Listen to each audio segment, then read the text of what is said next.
Hi Mohammed. I've just been through the ordered list and it's looking good. Still got a little way to go and we'll talk through that now. So as it stands in desktop, that's fine. That looks great, no changes. And I'll come down to mobile and yeah, in this range.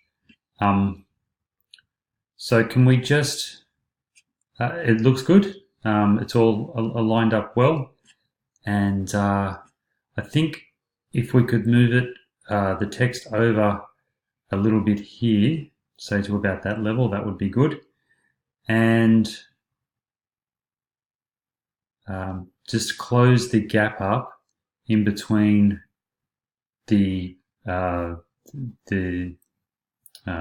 bullet item a little bit more, so that it's clearly defined that this is the break and this is one bit of text, only slightly, closing up that that gap there. This gap is fine, no problem.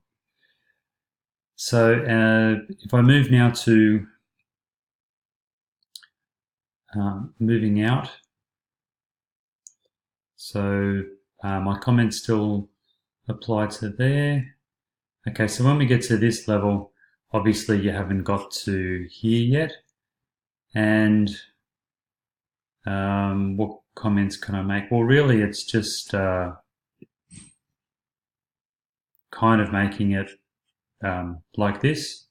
That spacing in there just tightened up a little bit as I discussed before, and applying it to this so tablet size. So yeah, great work so far. Just need to continue to get it to a finished state. And so I'll leave it over to you. Thank you. Thanks, Mohammed. Cheers.